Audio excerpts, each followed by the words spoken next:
Hello and welcome to the Open Book channel. My name is Lady Valheim, your designated open book. Today I wanted to give a review of the collection Awâsis, Kinky and Disheveled by Louise B. Half, Sky Dancer. This is a collection that I borrowed from my local library that got a huge influx of content from Native American writers a few months ago. I would normally provide a Goodreads synopsis, but there isn't one. So instead, here's what was displayed on my book borrowing app, which I read it on. Over the last couple months, I've picked up quite a few prose collections by Native American authors, and I'm sad to say that this was by far the most disappointing. I will put my original review of Awâsis up on the screen as well as the synopsis, but I'm not going to read either of them as I feel like the synopsis was not accurate, and I am mostly going to be reiterating what I said in my original review now, because as much as this is a review of what I did and didn't like about the collection, it's also a bit of a conversation about expectation and exemption when it comes to reading things by authors of a certain race, or religion, or sexual preference, so on and so forth. So the thing about Awâsis, the collection of prose,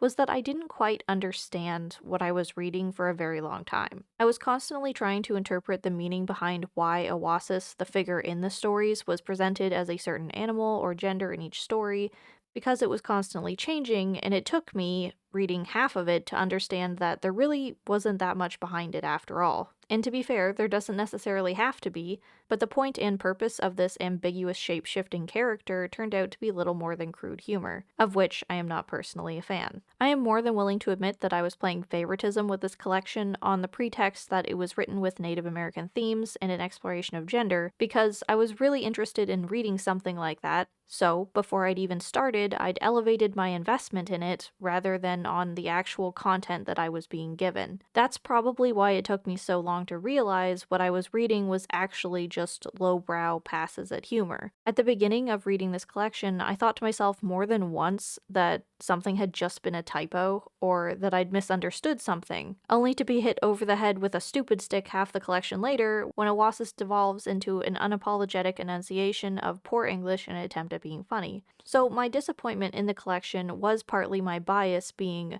over-forgiving and blinding me to a degree, but I have this passage here that I'd like to read that I think demonstrates my confusion. Awâsis made many words, mixed them up, but folks seemed to understand. She got her claws pet cured at a high-end salon. The beauty lady pointed to a chair and told her to shit down. She lifted her hind legs and adjusted her tail. The beauty lady squealed, and there was Awâsis moistened by this invitation. So in this passage, there's the joke about shitting down, which is, funny, I guess. Sitting being mispronounced as shitting, but both kind of being of the same gesture. This was the poem specifically that told me I was supposed to be interpreting the misspellings as what they are, because that is the joke. However, several times before getting to this poem, I would come across an instance of somebody saying shit down, and I would think that it was an accident, because I was unaware and I am naive.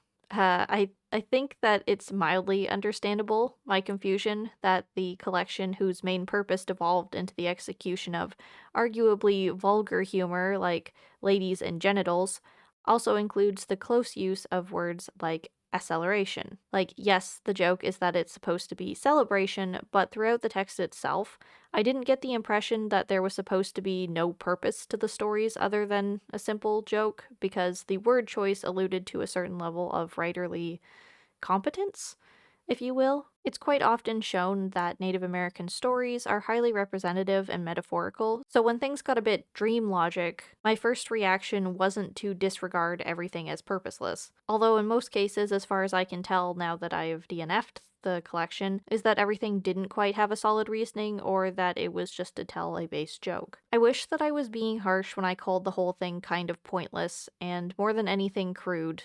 But after the prose called Indian Botox, I don't think I really need to justify myself. The book itself had so little care and thought put into it that it doesn't even have a description on Goodreads.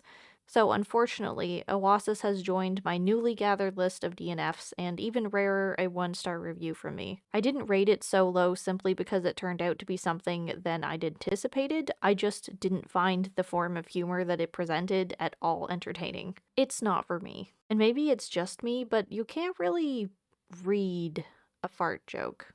You know what I mean? Like, vulgar or body humor just doesn't work in text form, in my opinion. So, unfortunately, I gave Awâsis, Kinky and Disheveled, of which there was none of that in there, in my opinion, 1 out of 5 stars. As always, thank you so much for watching. If you like my content, please like and subscribe. Special thanks to my patrons and tippers. If you'd like to support me and my content, there's links in the description below to direct you to my funding pages and links to where you can buy my stuff. Thanks again, and I'll see you in the next video. Bye.